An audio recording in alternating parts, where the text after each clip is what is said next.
Civil service laws, जिसमें civil servants act 1973 and civil service rules, terms and conditions and efficiency 1973, उसकी बाबत बात करेंगे जी। हमारा जो ये एडमिनिस्ट्रेटिव लॉ है, इसका सेकंड पोर्शन है ये एग्जामिनेशन में। तो इसको फर्स्ट ऑफ ऑल तो हम देखेंगे जी, इसका जो है because it is a statute law, it is enacted law, तो इसको देखेंगे हम। इसको जो है सेक्शन वाइज लेटर ऑन जो हम इसमें टर्म्स हैं या प्रपोजिशंस हैं, कल के लेक्चर में या बाद में आने वाले लेक्चर्स में हम उनको डिस्कस करेंगे। आज के लेक्चर में हम जो है इसको देखेंगे जी, इसकी जो ओपनिंग लाइंस हैं जहाँ से ये एक्ट शुरू हो रहा है। Because it is a enacted law और स्टैट्यूट लॉ, तो हमें ये बड़ा नेसेसरी है इसको देखना कि ये कब इसको जो है वो एनेक्टमेंट इसकी कब हुई, कब इसको जो है वो हमारी पार्लियामेंट जो है उसने कॉन्स्टिट्यूट किया, इसको बनाया, और कब इसकी इन्फोर्समेंट हुई। बिकॉज स्टैट्यूट के जो ओपनिंग सेक्शंस होते हैं वो इसी बाबत प्रेस्क्राइब कर रहे होते हैं।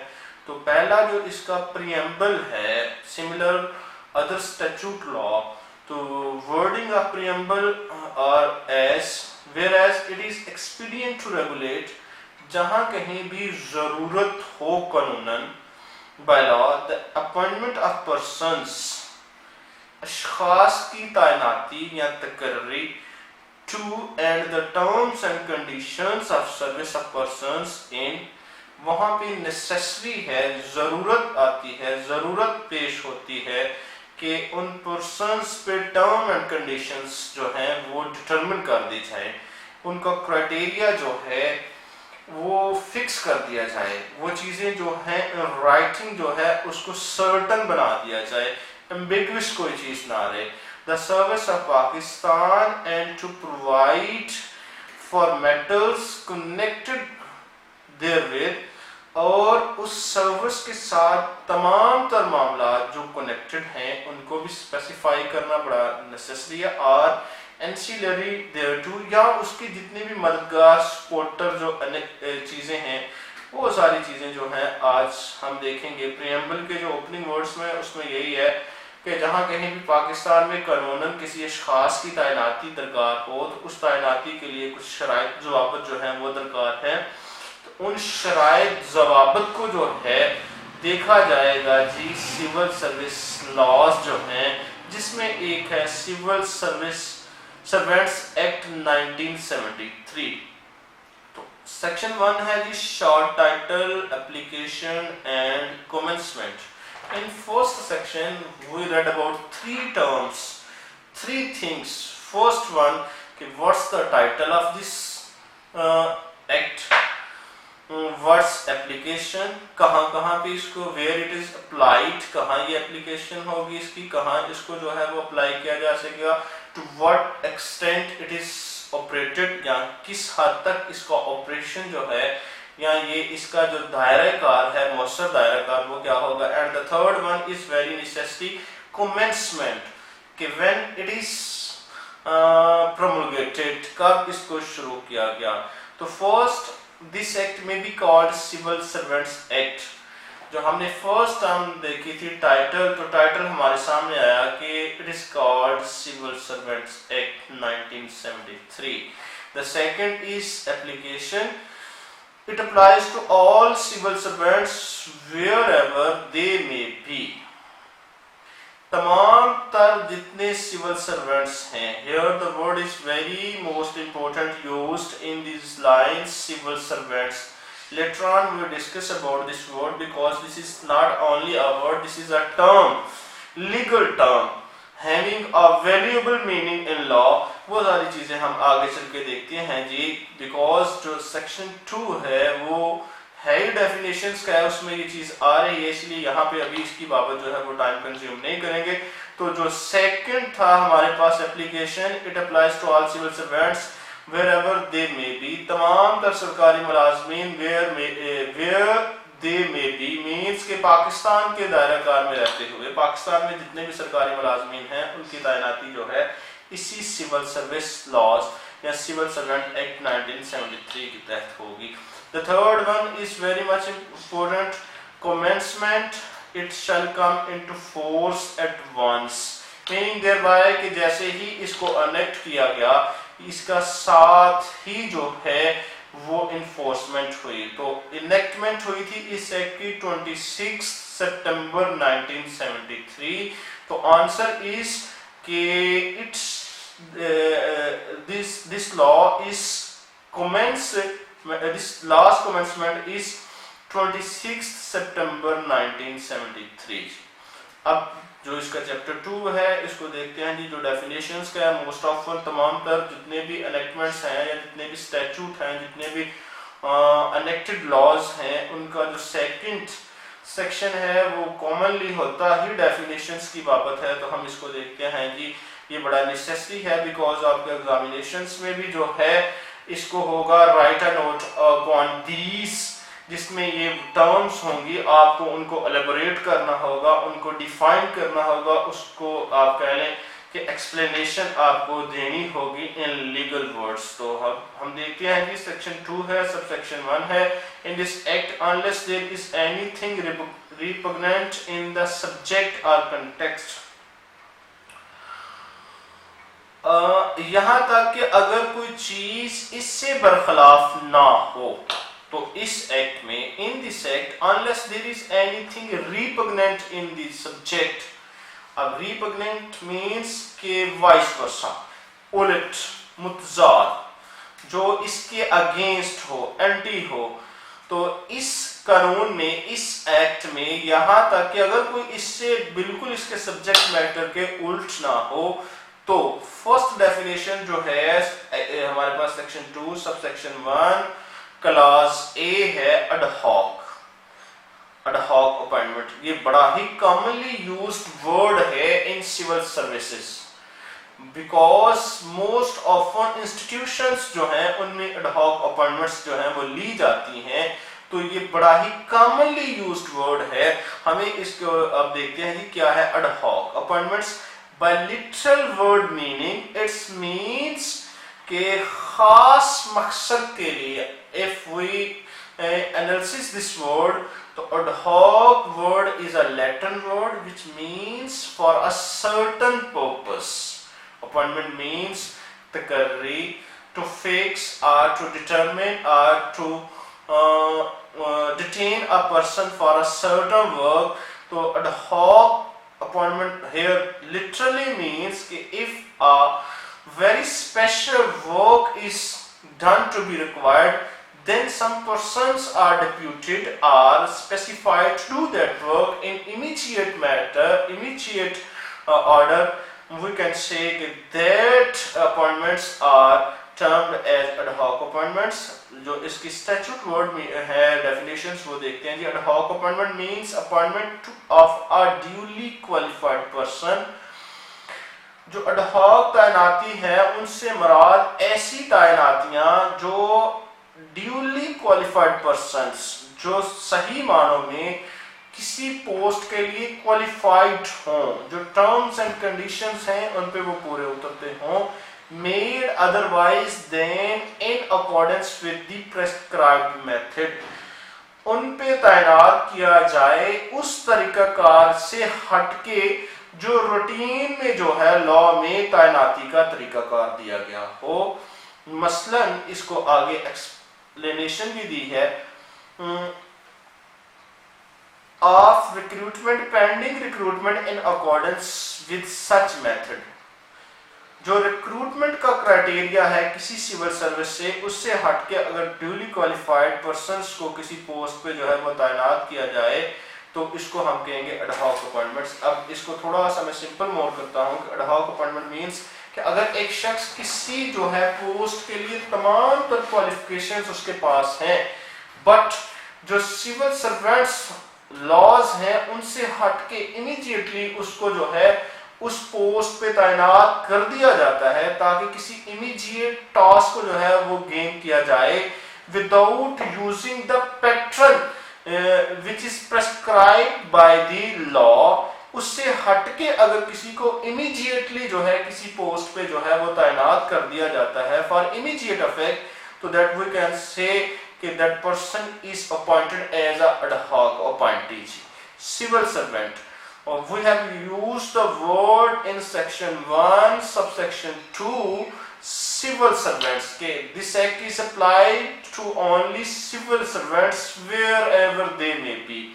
Here we know what's the meaning of civil servants. This is very much important. Most commonly we use this word, but we are ignorant about the meaning or legal meaning of this word. So civil servant means a person who is a member of an all Pakistan services. ऐसा शख्स जो all Pakistan services हैं उसका कहीं ना कहीं तरीके से कहीं ना कहीं जो है वो मेंबर हो, और of a civil service of the federation, या तो वो पूरे पाकिस्तान में या वफाक में ही, और who holds a civil post in connection with the affairs of the federation, या वो वफाक से वाबस्ता जो मामलात हैं वहां पे कहीं पे भी वो पोस्ट होल्ड करता हो, including any such post connected with defense but does not include. अब सिविल सर्वेंट्स का जो है एक जनरल डेफिनेशन हम देखते हैं जी, कि हुकूमत पाकिस्तान के तहत अगर कोई शख्स हुकूमती मामलात में जो सरकार के मामलात हैं, जिसको हम उर्फ़-ए-आम में सरकारी मुलाज़िम भी कहते हैं, किसी भी तरीके से अगर कनेक्टेड हो, either that matter is connected with the affairs of all Pakistan or connected with the affairs of federation only to the extent of capital, or only to the extent connected with the matters connected with the federation, या वो उन मामला से वाबस्ता हो जो मामला जो हैं फेडरेशन के साथ जुड़े हों, तो उस शख्स को हम कहेंगे we termed as that person is a civil servant under Civil Service Act 1973. But those persons are not included in this definition. We can never say that those persons are civil servants which are as under. We may use these terms by one. A person who is on deputation to the federation from any province or other authority. ऐसा शख्स जिसको किसी सूबे की तरफ से federation में depute किया गया हो, मीनिंग देयरबाय के तैनात किया गया हो, वहां पे उसकी तकर्री जो है किसी प्रोविंस की बिहाफ पे हो, बट वो जो है ऑफिस होल्ड जो है वो कर रहा हो वहां फेडरेशन में, तो हम उसको सिविल सर्वेंट्स नहीं कहेंगे जी, because this is a act, this is not a act to the extent of province, this is a act to the extent of whole of Pakistan. We have read in opening lines कि its extent to the boundaries of Pakistan, इसका जो दायराकार है वो throughout Pakistan है. A person who is employed on contract or work charge basis or who is paid for contingencies are, कोई ऐसे अशखास जो हैं उनको भी हम कभी भी सिविल सर्वेंट्स नहीं कह सकते. कौन कौन से हैं जी, वो भी सिविल सर्वेंट्स की डेफिनेशंस में नहीं आते. कौन कौन से जी, a person who is employed on contract, तमाम मुलाजमीन या तमाम अशखास जो कॉन्ट्रैक्ट बेस पे काम करते हैं जी, जिनके साथ एक तय होता है कि अगर आप ये काम करेंगे तो आपको ये रिम्यूनरेट कर दिया जाएगा, वो एक टर्म्स एंड कंडीशंस के तहत जो है वो अपनी परफॉर्मेंस देते हैं, and that terms and condition जो है ये टाइम बीइंग होती हैं, ये थोड़े अरसे के लिए होती हैं. उन अशखास को हम जो है वो सिविल सर्विस लॉस के तहत जो है सिविल सर्वेंट्स एक्ट जो है 1973 के तहत हम उनको सिविल सर्वेंट्स नहीं कह सकते जी, वो सर्वेंट सिविल सर्वेंट की डेफिनेशन में नहीं आएंगे. दूसरे वो अशखास जो वर्क चार्ज बेसिस पे काम करते हैं, मीनिंग देयर बाय कि if a task is handed over to a person and if that person completed that task, that person is remunerated, the contract between employer and employee is completed. तो ऐसे अशखास जिनको एक काम के लिए तैनात किया जाता है, जैसे ही वो काम मुकम्मल हो, जो तैनाती का एक कॉन्ट्रैक्ट है वो भी ख़त्म हो जाता है, वो फिनिश हो जाता है, तो ऐसे अशखास जो वर्क चार्ज बेसिस पे काम करते हैं, जिनको एक काम के लिए ही बस जो है वो हायर किया जाता है, जैसे ही काम मुकम्मल हो तो उनको जो है वो फारिग कर दिया जाता है, वो भी सिविल सर्वेंट्स एक्ट 1973 के तहत जो है सिविल सर्वेंट्स की डेफिनेशंस में नहीं आते। इसी तरह or who is paid for contingencies, और या फिर ऐसे अशखास जिनको किसी कंडीशंस पे लिया जाता है, कोई कंटीजेंसी शराइत पे जो होते हैं, उनको उन शराइत की बेसिस पे अगर जो है किसी चीज पे किया जाए तो उसको भी जो है कभी भी सिविल सर्वेंट्स नहीं कहा जा सकता अंडर सिविल सर्वेंट्स एक्ट 1973 जी। अब थर्ड जो क्लॉज 3 है इसकी, a person who is a worker or workman as defined in the Factories Act 1934 or the Workmen's Compensation Act 1923, या फिर वो अशखास जिनको डिफाइन कर दिया गया स्पेसिफिकली, जिनको जो है क्लियर कर दिया गया, जिनकी बाबत जो है कि ये वर्कर या वर्कमैन है इन फैक्ट्रीज एक्ट 1934 और वर्कमैन्स कंपनसेशन एक्ट 1923 के दो लॉज हैं जी। एक तो है जी वर्कमैन फैक्ट्रीज एक्ट 1934 जो है, और दूसरा जो है वर्कमैन्स कंपनसेशन एक्ट 1923। इनके जो तहत जिनको वर्कर या वर्कमैन का जो दर्जा दे दिया गया है, उनको कभी भी जो है हम जो है सिविल सर्वेंट्स में नहीं ले सकते। तो इसी तरह हम इनिशियल अपॉइंटमेंट पे आते हैं। पहले हमने देखा जी एडहॉक अपॉइंटमेंट्स, सिविल सर्वेंट्स देखा, उसकी डेफिनेशन देखी। Now we are going to discuss about the initial appointments. What's the meaning of initial appointments under civil servants act 1973? We are explaining these. Initial appointment means appointment made otherwise than by promotion or transfer. Here two terms are used in these lines. One is promotion or transfer. Initial appointment means ऐसी तैनाती, ऐसी तकर्री जो की जाती है transfer या promotion से हट के। ऐसी तैनाती जो हो ना तो वो ट्रांसफर के जरिए हो और ना ही प्रमोशन के जरिए हो, तो हम इसको कहेंगे कि ये इनिशियल अपॉइंटमेंट है। वर्ड मीनिंग से इब्तदाई तकर्री, पहली तकर्री जो है इसको हम कहा जाएगा जी। अब यहाँ पे वर्ड जो यूज है प्रमोशन और ट्रांसफर, ये भी जो है इसको भी आगे चल के हम देखेंगे, लेकिन थोड़ा सा इसको लिटिल बट टच देते हैं कि प्रमोशन एक ही केडर से उसको अगर अपग्रेड कर दिया जाता है तो it is termed as promotion. कि अगर एक शख्स जो है वो काम कर रहा है उसी जगह पे, बट उसको थोड़ा सा सीनियरिटी बेसिस पे या उसकी एफिशिएंसी बेसिस पे, उसकी परफॉर्मेंस बेसिस पे उसको अपग्रेड कर दिया जाता है, उसको जो है उसका स्केल जो है उसको बढ़ा दिया जाता है, तो सिविल सर्वेंट्स एक्ट में उसको हम प्रमोशन कहते हैं। इसी तरह ट्रांसफर के जरिए भी तैनाती की जाती है एक डिपार्टमेंट से हटके जो है दूसरे डिपार्टमेंट से, और ये ग्रेड 16 से अब जितने भी सिविल सर्वेंट्स हैं उनको एक डिपार्टमेंट से दूसरे में की जाती हैं, तो इसको अपॉइंटमेंट बाय ट्रांसफर कहते हैं जी। तो इनिशियल अपॉइंटमेंट वो तकर्रियां हैं जो इन दोनों से हटके तकर्री हो, हम उसको कहेंगे कि ये इनिशियल अपॉइंटमेंट है जी। अभी इसी तरह पे means the amount drawn monthly by a civil servant as pay and includes technical pay, special pay, personal pay and any other amounts declared by the prescribed authority to pay। अब यहाँ पे पहले तो हम इसको पे को देखेंगे कि ये क्या है जी, कि सिविल सर्वेंट्स जो माहाना अपनी अमाउंट ड्रॉन करते हैं, लेते हैं, हासिल करते हैं, हम उसको पे कहेंगे जी, जिसका सिनोनिमस वर्ड है इंग्लिश में सैलरी, जिसको हम कहते हैं।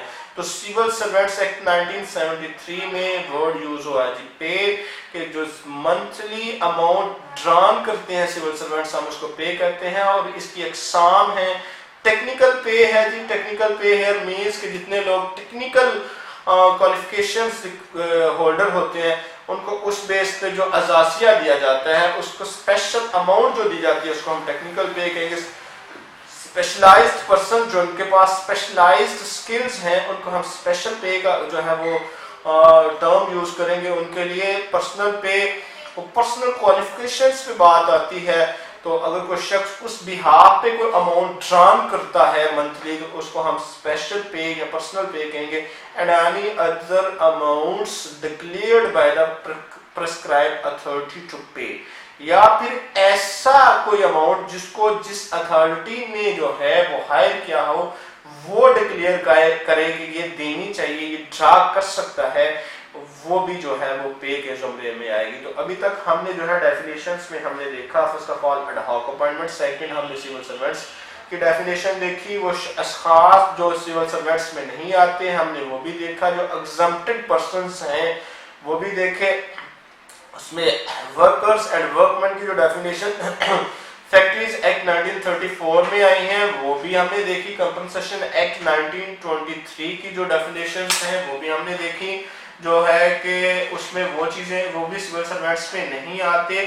अब जो है हम देखते हैं जी परमानेंट पोस्ट, इनिशियल अपॉइंटमेंट के बाद permanent post means a post जो means a post sanction without limit और टाइम, ऐसी तकर्री जिसमें कोई लिमिट और टाइम ना हो, मीनिंग देयरबाय कि जो एक प्रिस्क्राइब्ड रूल्स के तहत है, ये नहीं है कि 1 साल के लिए, 2 साल के लिए, 3 साल के लिए, 5 साल के लिए, वो जो एज पर रूल्स हैं अगर उसके तहत किसी को जो है वो सिविल सर्विस में लिया जाता है तो देन वी कैन से कि that person is appointed on a permanent post.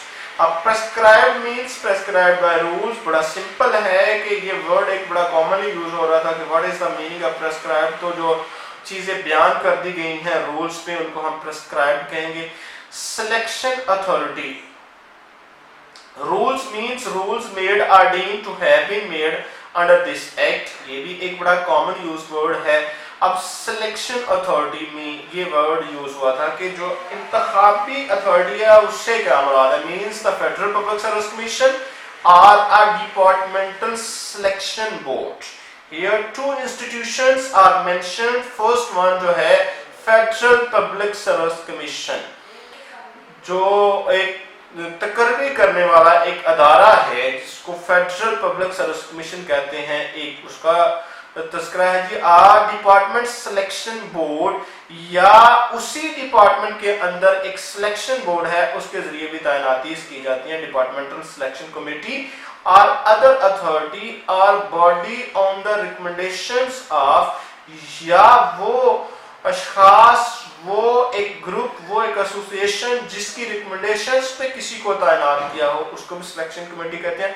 और इन प्रमोशन एज में भी प्रेस्क्राइब्ड इज मेड, या फिर प्रमोशन में जो है कंसल्टेशन जिनके साथ करके किसी को प्रमोट किया जाता है तो then it is termed as a selection authority.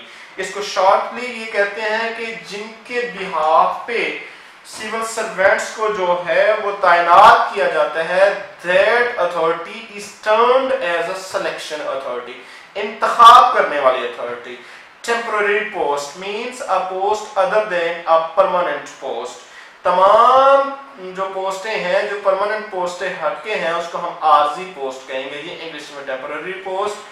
For the purpose of this act, an appointment, whether by promotion or otherwise, shall be deemed to have been made on regular basis if it is made in the prescribed manner। जो इसका subsection 2 है वो ये कह रहा है जी कि जितनी तैनातियां इस एक्ट के तहत होंगी, खा वो प्रमोशन के तहत हो या इससे हटके हों, इसको हम रेगुलर बेसिस पे कंसिडर करेंगे और ये प्रेस्क्राइब्ड मैनर के तहत होंगी। तो here once again we repeated these terms. Today we have read about the Civil Servants Act 1973 which deals with the appointments, term and conditions of the civil servants. In first section we have read about the short title इसकी application and commencement. In second section we have read about the definitions. Most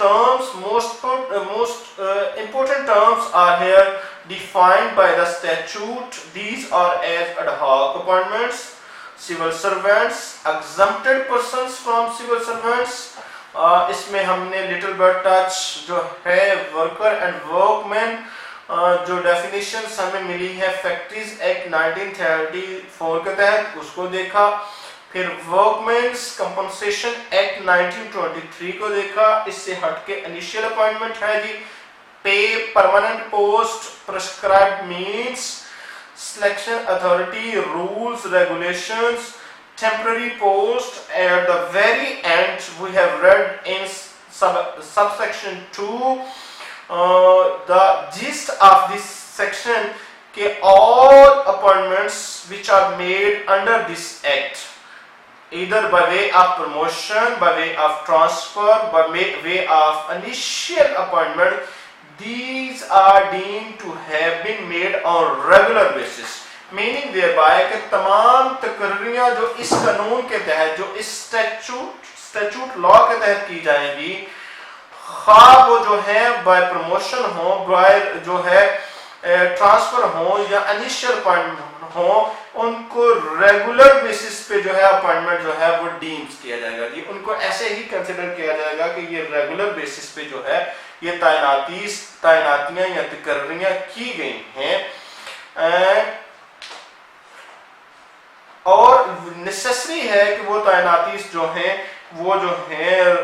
prescribe manner के तहत हों। तो students, आज का हमारा lecture था वो ओपनिंग लेक्चर था जी, जो है हमारा सिविल सर्वेंट्स एक्ट 1973 का, से हम इसकी जो प्रपोजिशंस हैं, जो हम एग्जामिनेशन प्रपोजिशंस हैं, इंशाल्लाह हम उसको डिस्कस करेंगे। तो रिक्वेस्ट है जी, आप जो है इसकी opening lines, because it is a statute, और स्टैट्यूट जो है वो एक ओपनिंग लाइंस हैं, प्रीएम्बल होता है, उसके सेक्शंस होते हैं, वो चीजें सारी यूज जो है आपने इसको लर्न अबाउट करना है जी।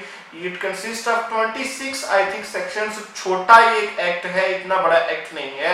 इट कम्स इनटू फोर्स 26 सितंबर 1973, इसका कमेंसमेंट डे है, तो बड़ा इजी है बट कॉमनली यूज्ड है, बिकॉज इससे हटके कोई जो है वो सर्विस जो है पाकिस्तान में क्लेम कर ही नहीं सकता। और अगर सिविल सर्वेंट्स को कोई जो कह लें कि इसमें जो रिड्रेसल रिक्वायर्ड हो या उसको कोई ग्रीवियंसेस भी हो, तो वो भी इसी एक्ट के तहत जो है वो रिड्रेसल सीख करेगा। तो इन वर्ड्स के साथ इजाजत चाहूंगा। इंशाल्लाह कल के लेक्चर में हम देखेंगे जी कि appointments of civil servants under civil servants act 1973 के कैसे सिविल सर्वेंट्स हैं उनको तैनात किया जाता है सिविल सर्वेंट्स एक्ट 1973 के तहत। आज का हमारा डेफिनेशंस का शॉर्ट टाइटल कमेंसमेंट ये लेक्चर था। कल से जो है रेगुलर, बिकॉज ये भी मोस्ट ऑफन जो अप टू डेट पेपर्स हैं उनमें देखा गया है कि ये राइट एंड नोट शेप में ये क्वेश्चन आता है कि इन पे जो है वो अपना नोट दें ये डेफिनेशंस पे। तो ओके जी, अल्लाह हाफिज।